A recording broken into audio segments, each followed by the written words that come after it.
আসসালামু আলাইকুম। আজকে আলোচনা করব হাইপোভলিমিক শক নিয়ে। হাইপোভলিমিক শক এমন একটা শক যেটা শকেরই একটা প্রকারভেদ। শকের মধ্যে কয়েক ধরনের প্রকারভেদ আছে, তার মধ্যে হাইপোভলিক সবচেয়ে মারাত্মক, যেটার কারণে যেটা ঠিকমতো ম্যানেজমেন্ট বা যেটা ঠিকমতো হসপিটালে না নিতে পারলে অধিকাংশ লোকই মারা যায়। এখন আমরা আলোচনা করব হাইপোভলিমিক শকটা কী। হাইপোভলিমিক সেই ধরনের শক যার কারণে ভলিউমটা কমে যায় এবং প্রচুর পরিমাণ ব্লাড লস হয় এবং ব্লাড ভলিউম ঠিকমতো কমে না এবং বডি থেকে সকল পরিমাণ ফ্লুইড বের হয়ে যায়। সেদের এবং সেই ফ্লুইডগুলো এক্সট্রা সেলুলার, সেদের বাইরে যে ফ্লুইডগুলো থাকে সেই এক্সট্রা সেলুলার ফ্লুইডগুলো বের হয়ে যায়। এটা কেন হইতে পারে? যদি কোনো একটা দুর্ঘটনা করে বা কোনো একটা কিছুর কারণে যদি তার প্রথমে ব্লাড লস হয় এবং ডিহাইড্রেশন, মানে ব্লাড লস হয়ে গেলে তার প্রথমে পানির অভাব দেখা যায়। পানির অভাব দিলে ডিহাইড্রেশন হয়, তখন এই ধরনের লক দেখা যায়। হাইপোভলিমিক শক একটা মেডিকেল এমার্জেন্সি এবং এটাকে যদি আমরা ট্রিট না করি তাহলে যখন প্রচুর পরিমাণ ব্লাড লস হবে তখন ব্লাড ফ্লো অনেক কমে যাবে। ব্লাড ফ্লো কমে গেলে তখন তার কী হতে পারে? অর্গানগুলো ড্যামেজ হতে পারে। এর ফলে অনেকগুলো অর্গান কাজ করবে না এবং এর ফলে সে মারাও যেতে পারে। এখন আমরা জানবো যে হাইপোভলিমিক শক হলে তার কী হতে পারে। হাইপোভলিমিক শক হলে তার আগে আমাকে বের করতে হবে যে হাইপোভলিমিক শকের কারণ কী। হাইপোভলিমিক শকের কারণ হচ্ছে যে কেন হইতে পারে? যদি প্রচুর পরিমাণ ব্লাড লস হয়, 1 নম্বর, এবং ব্লাড লসের হ্যামোরেজিক শক বা হাইপোভলিমিক শক হয় ব্লাড লসের কারণে। কোনো ট্রমাতে যদি কোনো ইনজুরি হয়, সেখানে ট্রমাতে বা রোড ট্রাফিক অ্যাক্সিডেন্ট, এগুলোর কারণে হাইপোভলিমিক শক হওয়ার চান্স থাকে। এবং জিআইটি এবং তার পাকস্থলী থেকে যদি ব্লিডিং হয় তাহলে সেখান থেকেও তার হওয়ার চান্স থাকে। আরও কিছু করে একটুবিক প্রেগনেন্সির কারণে প্রচুর ব্লাড লস হতে পারে। 1 নম্বর, সার্জিক্যালি কোনো অপারেশন করলে হতে পারে। মহিলাদের ক্ষেত্রে ভ্যাজানা থেকে যদি প্রচুর পরিমাণ ব্লিডিং হয় তাহলে এক্ষেত্রে হাইপোভলিমিক শক হতে পারে। এবং আমাদের স্প্লিন নাম অর্গানটা প্লিহা, ওইটা যদি কোনো কারণে রাপচার হয়ে যায় বা কোনো কারণে ছিঁড়ে যায় তাহলে ব্লাড লস হয়, হাইপোভলিমিক শক হতে পারে। এছাড়াও অবস্ট্রাকটিভ কারণে ভাস্কুলারের কারণে হতে পারে এবং অন্যান্য কারণে প্রচুর ব্লাড লস হতে পারে। এই কারণে হাইপোভলিমিক শক হয়। আরেকটা হলো ফ্লুইড লসের কারণে হতে পারে। প্রচুর পরিমাণ হ্যামোরেজ হলে তখন বডি তার ঠিকমতো প্রচুর পরিমাণ ব্লাড লস থাকে, ব্লাডের ফ্লুইড থাকে, ফ্লুইডটাও লস হয়, ফলে তার বডি ঠিকমতো তার ফ্লুইড সাপ্লাই দিতে পারে না। ফ্লুইড সাপ্লাই না দিতে পারলে তখন হয়। এবং এটা যদি 1 থেকে 2 লিটার, যদি ব্লাড লস যদি 1 থেকে 2 লিটারের বেশি হয় তাহলে এক্ষেত্রে হাইপোভলিমিক শক হওয়ার চান্স থাকে। তারপর জিআইটি তো ব্লিডিং হতে পারে, কারণ জিআইটিতে সবসময় 4 থেকে 6 লিটার ফ্লুইড থাকে। মোস্ট অফ দ্য ফ্লুইডের মাধ্যমে কিছু 4 থেকে 6 লিটার সবসময় আমাদের ফ্লুইড জমা থাকে জিআইটিতে ট্র্যাক্টে। এর মধ্যে রিঅ্যাবজর্পশন বা শোষণ হয় 100 থেকে 200 মিলিলিটার এবং বাকি কিছুটা পায়খানার মাধ্যমে বের হয়ে যায়। যদি ভলিউম কমে যায় তখন কী হয়? তখন জিআইটি যখন যদি ভলিউম কমে যায় তাহলে জিআইটি থেকে ঠিক রিঅ্যাবজর্ব হতে পারে না। এটা কেন হতে পারে? যে আমরা বমি করে, ডায়রিয়া হয়, অথবা স্টোমা অথবা ফিস্টুলার মতো কোনো ডিজিজ থাকলে তখন যদি প্রচুর পরিমাণ ব্লাড লস হয় তখন এক্ষেত্রে হতে পারে। কিডনিতেও এখন কিডনিতে কীভাবে লস হতে পারে? রেনালের ফলে যদি আমাদের কিডনিতে প্রচুর পরিমাণ সল্ট এবং ফ্লুইড থাকে, সেগুলো যদি বের হয়ে যায় তাহলে হাইপোভলিমিক শক হওয়ার চান্স আছে। এবং আমাদের কিডনি যেটা সেটা সবসময় সোডিয়াম এবং ওয়াটার মানে সোডিয়াম এবং ওয়াটারকে ধরে রাখে, যার ফলে সোডিয়াম এবং ওয়াটারটা ধরে রাখে এবং অতিরিক্ত সোডিয়াম ওয়াটার বের করে দেয়। যদি না থাকে আর যদি কারোর কিডনি লস হয় তাহলে ডায়াবেটিক থেরাপি এবং যদি কারো ডায়াবেটিক থেরাপি নেয় এবং অসমোটিক ডায়াবেটিস হয়, এর ফলে কী হয়? এর ফলে হাইপারগ্লাইসেমিয়া হতে পারে। হাইপারগ্লাইসেমিয়ার ফলে কী হয়? প্রচুর পরিমাণ এক্সেস সোডিয়াম এবং প্রচুর পরিমাণ ভলিউম লস হয়। এর ফলে কী হয়? টিউবুলার এবং ইন্টারস্টিশিয়াল ডিজিজের কারণে হতে পারে। এর ফলে প্রচুর পরিমাণ সল্ট লস হতে পারে। স্কিন থেকেও প্রচুর পরিমাণ ফ্লুইড লস হতে পারে। কীভাবে? যদি আমাদের আবহাওয়া যদি থাকে এবং শুকনো থাকে তাহলে প্রচুর পরিমাণ ফ্লুইড লস হয় এবং 1 থেকে 2 লিটার যদি ফ্লুইড লস হয় তাহলে আমাদের শক হওয়ার চান্স থাকে। এবং আরও কিছু কারণ হতে পারে। যদি ইন্টেস্টিনাল অবস্ট্রাকশনের কারণে হতে পারে। 1 নম্বর কেন হতে পারে? ইন্টেস্টিনাল অবস্ট্রাকশন, মানে ইন্টেস্টাইন যদি কোনো কারণে খাবার আটকে যায় বা ওই জায়গায় যদি ফুটো হয়ে যায়, ওইখানে হতে পারে প্যানক্রিয়াটিসের কারণে হতে পারে, প্যানক্রিয়াস ছিদ্র হয়ে যায় 1 নম্বর। আর যদি ইনফ্লামেশন হয় তাহলে এটার কারণে আমাদের লস হতে পারে। এখন আমরা আলোচনা করবো যে সাইন এবং সিমটম কোন কারণে আমাদের এটা হতে পারে। 1 নম্বর কী হয়? প্রচুর পরিমাণ ভলিউম কমে যায়। এভাবে কী হয়? ইলেকট্রোলাইট ইমব্যালেন্স ডেভেলপমেন্ট করে এবং এর সাথে কী হয়? অ্যাসিড বেস ডিসঅর্ডার, মানে আমাদের শরীরে অ্যাসিডের বেসে সমতা থাকে না, ভলিউম কমে যায় এবং ইলেকট্রোলাইটগুলো নিজেকে ব্যালেন্স করতে পারে না। এরপরে কী হয়? প্রচুর পরিমাণ তার পিপাসা লাগে, মাসেল কাঁপাকাঁপি করে এবং পরবর্তীতে প্রেশার অনেক কমে যায়, হাইপোটেনশনে চলে যায় একেবারে। এবং প্রচণ্ড প্রেশার অস্বাভাবিকভাবে কমে যায়, হাইপারটেনশন চলে যায়। যদি সিভিয়ারই চলে যায় তাহলে কী করতে পারে, ইস্কিমিয়া ডেভেলপমেন্ট করতে পারে, ইস্কিমিয়া ডেভেলপমেন্ট করে দেখা যায়, মানে হার্টের অনেক সমস্যা দেখা যায়। এরপর কী হয়, তার পেটে ব্যথা হয় এবং বুকে ব্যথা হয়। লেথার্জির কারণে হতে পারে কনফিউশন হয়, লেথার্জি এবং কনফিউশন, এজিটেশন উদ্বিগ্ন থাকে হয়। এরপর মিউকাস মেমব্রেনটা শুকিয়ে যায়। এর ফলে কী হয়, স্কিনের যে আমাদের ঘরে জুগুলার ভেন আছে, এই জুগুলার ভেনটা বেশি বেড়ে যায়, হার্ট রেট কমে যায় এবং ব্লাড প্রেশার এমনিতেই কমে যায়, ফলে ইউনিট আউটপুটটাও কমে যায়। পেশেন্টের স্কিন যখন শকে থাকে তখন কী করে, তার স্কিনটা ঠান্ডা থাকে এবং সায়ানোটিক মানে নীল বর্ণের হয়ে যায় এবং সাইন সিমটমসের সাথে টাকিকোটিয়া। এরপর কী হয়, ক্যাটাকোলামাইন যখন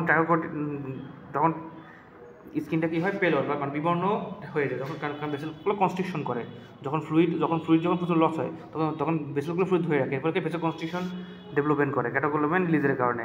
টাকিপেনিয়া হতে পারে, এর সাথে কী করে টাকিপেনিয়া হতে পারে, সেরেব্রাল হাইপোক্সিয়া মানে ব্রেনের সেরেব্রাল গ্যাস কমে যেতে পারে বা অ্যাসিড ডেভেলপমেন্ট করতে পারে। টাকিপেনিয়া হতে পারে, এর ফলে কী হয়, হাইপোক্সিয়া ডেভেলপমেন্ট করে, সে দুর্বল হয়ে যেতে পারে।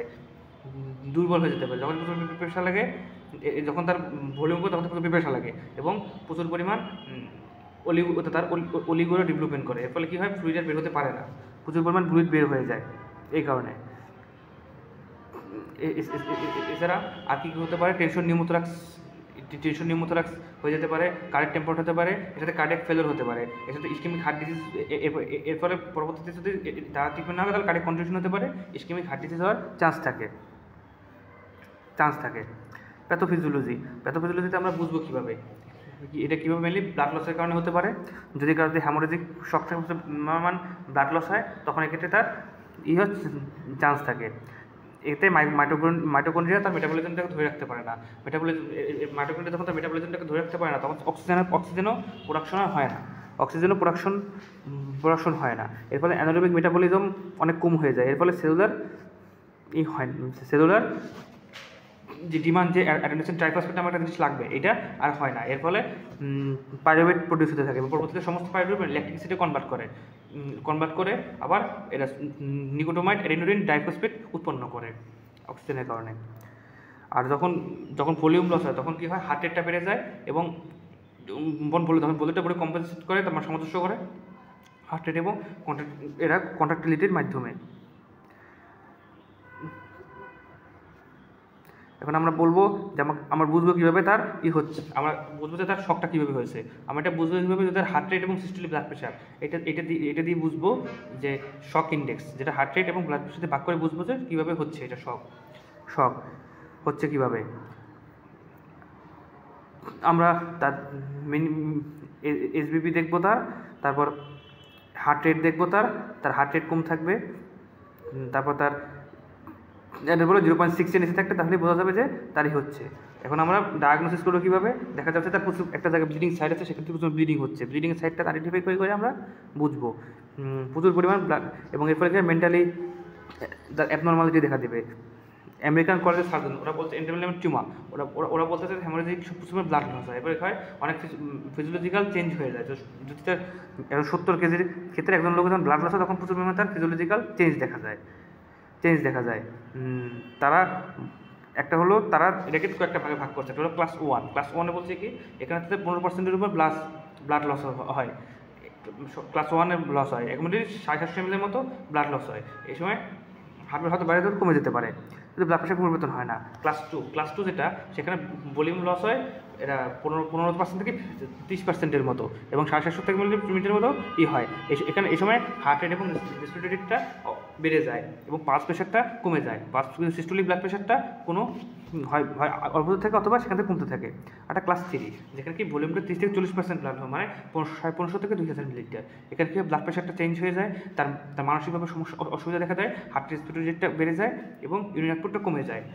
এবং ক্লাস 4 ক্ষেত্রে কি 40%-এর উপর তার ব্লাড লস হবে এবং এখানে কিন্তু হাইপারটেনশন ডেভেলপমেন্ট করবে, তার হার্ট রেট অনেক বেড়ে যাবে, ব্লাড প্রেশার হঠাৎ টাকিকার্ডিয়া, বেশি ব্লাড প্রেশার হবে, তখন টাকিকার্ডিয়া হবে, তখন ব্লাড প্রেশার টাকিকার্ডিয়া, হার্টের যখন আসতে বেড়ে তখন ব্লাড প্রেশার হঠাৎ করে বেড়ে যাবে, 120 উপর চলে যাবে এবং তার মেন্টাল স্ট্যাটাসটা চেঞ্জ হবে না, মেন্টাল স্ট্যাটাস আরও খারাপ হয়ে যাবে, ইউরিন আউটপুট থাকবেই না, গ্যাস্ট্রাইটিসগুলো তো অনেক সময় লাগবে। হেলদি পিম্পলিতে এটাই হলো ভাট। নন ব্লিডিং এর কন্ডিশনের ক্ষেত্রেও তার নন ব্লিডিং হয়, যদি কারো যদি এটা কিডনি ফেলিয়ার হয়, হাইপোমেট্রিয়া বা হাইপোনেট্রিমিয়া করে ফ্লুইড লস, যদি ব্লাড লস হয় তাহলে বুঝবো কীভাবে আমরা, তাহলে হাইপোনেট্রিমিয়া ডেভেলপমেন্ট করতে পারে। এরপর হাইপোনেট্রিমিয়া ডেভেলপমেন্ট করলে এটাই বোঝা যাবে যে তখন ফ্লুইড লস হবে, ফ্লুইড লস হলে সে শকে চলে যেতে পারে।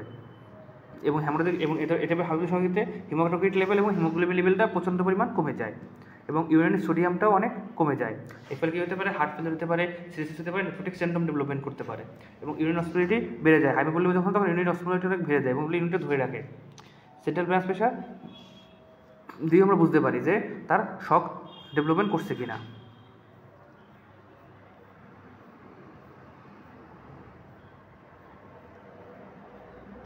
আমরা বসি ম্যানেজমেন্টটা কি, আমরা এখন আমার কাছে একটা শকের পেশেন্ট আসলে ম্যানেজমেন্ট কীভাবে করবো, এখন ফার্স্ট কী করবো, আগে বুঝতে হবে যে তার হ্যামোরেজিক শক হয়েছে কিনা, হ্যামোরেজ এখন হাইপোভলিউম হয়েছে কিনা। তখন কী করতে হবে, এক্ষেত্রে দেখা যাচ্ছে তার মানে প্রেশার অনেক কমে যাবে এবং ব্লাড ভলিউম কমে যাবে, এবং তার টাকিকার্ডিয়া ডেভেলপমেন্ট করবে, টাকিপেনিয়া ডেভেলপমেন্ট করবে এবং পালস প্রেশারটা অনেক কমে যাবে এবং তার স্কিন ঠান্ডা হয়ে যাবে এবং অর্গানগুলো ঠান্ডা হয়ে যাবে, ক্যাপিলারি ব্লিডিং হয়ে যাবে। তখন আমরা কীভাবে এখন আমরা কী করবো, ব্লিডিংটা ম্যানেজমেন্ট করবো এটিএলএস প্রোটোকলের মাধ্যমে আমরা আগে ব্লিডিংয়ের সোর্সটা বের করবো, বের করে ওই ব্লিডিং অংশটুকু আমরা সোনোগ্রাফি অথবা টোমাটিক আল্ট্রাসাউন্ড বের করে আমরা ওই ব্লিডিং সাইডটা অফ করে দেবো।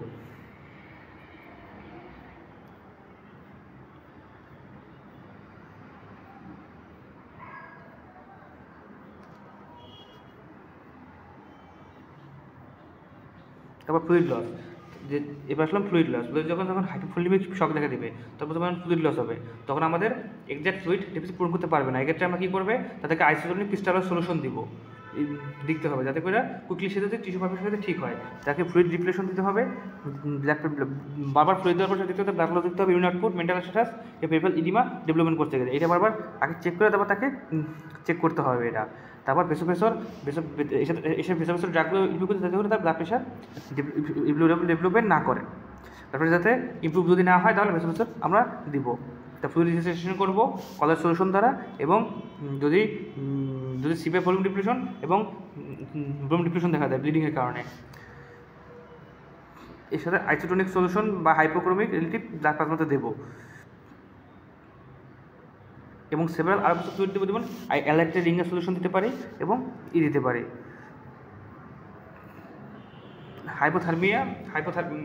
যদি একটা শকের পেশেন্টের ক্ষেত্রে আমরা দেখবো যে যদি তার হাইপোথার্মিয়া ডেভেলপমেন্ট করে, তাহলে তার পেশেন্টের অনেক লিক হতে পারে। এই জন্য তার টেম্পারেচারটা মেনটেন করার চেষ্টা করবো।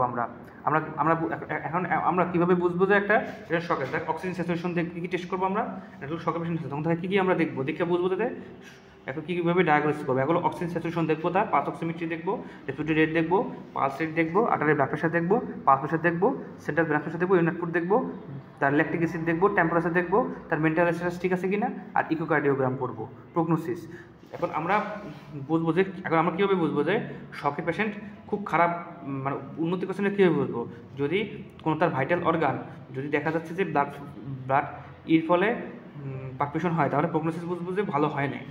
যদি দেখি যে ভাইটাল অর্গান ব্লাডের অভাবে ব্লাড থেকে বঞ্চিত আছে বা ব্লাড পাচ্ছে না তাহলে প্রগনোসিস ভালো হবে না, যেহেতু শক এমন একটা দিন যেখানে তাদের মর্টালিটি অনেক বাইক করতে পারে। এদের পেশেন্টকে আগে এবং এদের শকের পেশেন্ট ম্যানেজমেন্ট করা খুবই গুরুত্বপূর্ণ। এখন আমরা দেখবো এপিডেমিওলজি, এটা কাদের ক্ষেত্রে বেশি হয়, যাদের ক্ষেত্রে ব্লাড লস হয়, যেসব ডিজিজ আছে এদের ক্ষেত্রে শকের আছে, ট্যুমার কারণে হতে পারে। এবং কাদের ক্ষেত্রে বেশি চান্স থাকে, যাদের কার্ডিওভাস্কুলার সার্জারি হয়, তাদের অবস্ট্রাকটিভ সমস্যা, জেনারেল সার্জারি, এদের ক্ষেত্রে যেহেতু ব্লাড লস হতে পারে, এদের ক্ষেত্রে শকে চলে যাওয়ার পসিবিলিটি আছে যাদের ক্ষেত্রে। এবং আবার ফ্লুইড লস হতে পারে, আবার কারো যদি হাইপোভলিউমে থাকে তাহলে সেখান থেকে সে ডায়রিয়া হয়ে যেতে পারে এবং ডিহাইড্রেশন হতে পারে। এর ফলে সে এবং এগুলা বেশিরভাগ ক্ষেত্রে আমাদের যে সর্বনিম্ন ওগুলোতে বেশি দেখা যায় এগুলা। ধন্যবাদ, আসসালামু আলাইকুম।